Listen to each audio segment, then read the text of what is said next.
Being in middle school is actually where I don't know if you can see it, but the split on my lip happened from being jumped after Atlanta about gangs. I went to Horseman Middle School where we were required to wear uniforms. So one day I wore some somewhat red laces in my shoestrings.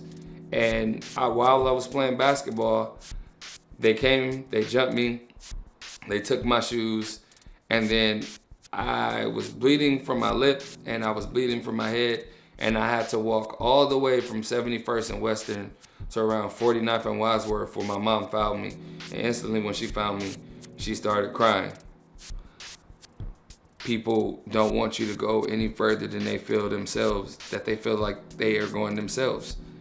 So they will try to deter you, and I felt like I was being deterred. At every turn, every obstacle, every time I talked to someone, I felt like that they were just trying to bring me down.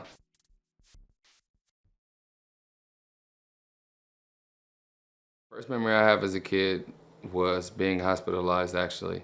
I remember a bunch of people in uniforms crowded around me, doctors and nurses, what I know they are today. At the time, I just thought, why are all these strange people around me? My mom had actually told me, you're gonna be okay. You're gonna be all right. This is the day that we found out that I had sickle cell anemia.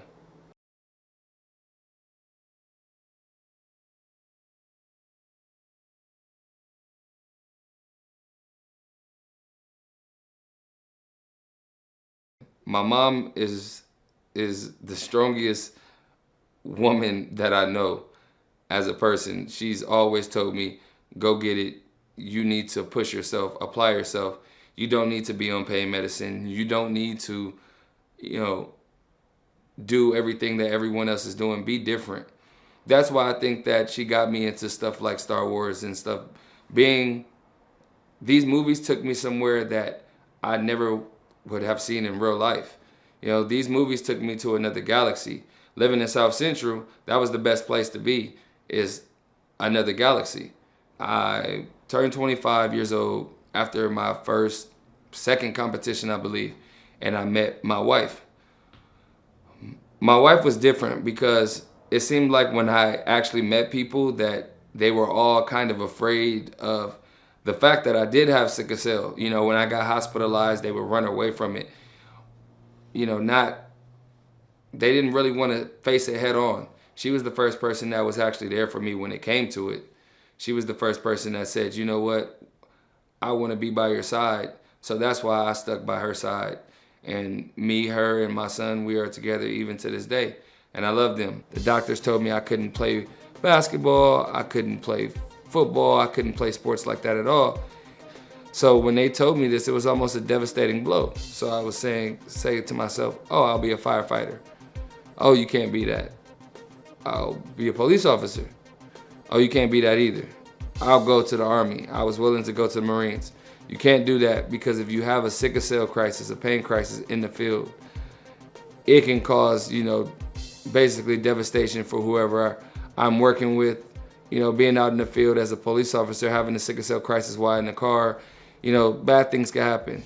So sadly, when you have sickle cell anemia, these are the type of jobs that you simply can't do. They don't think that you're capable of doing anything physical. So I turned to bodybuilding. I got a lot more serious about my training.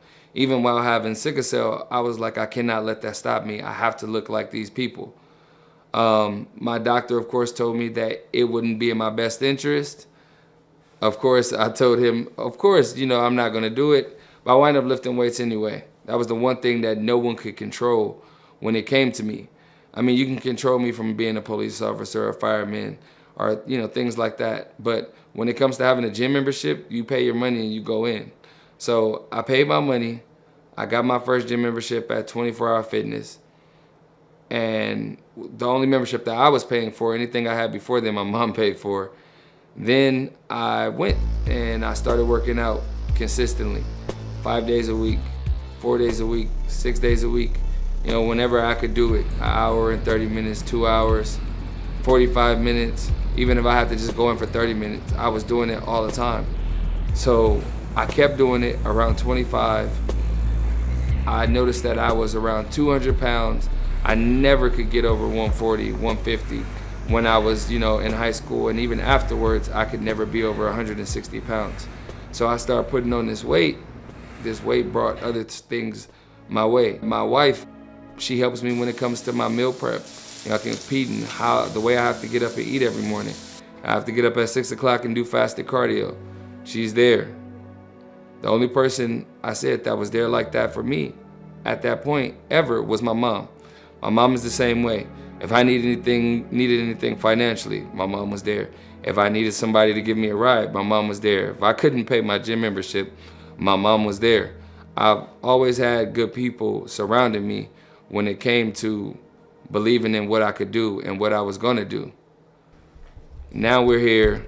I'm a sponsored athlete by Wholesale Fitness Apparel and Bucked Up Nutrition. And these companies are the people that reached out to me and believed in me.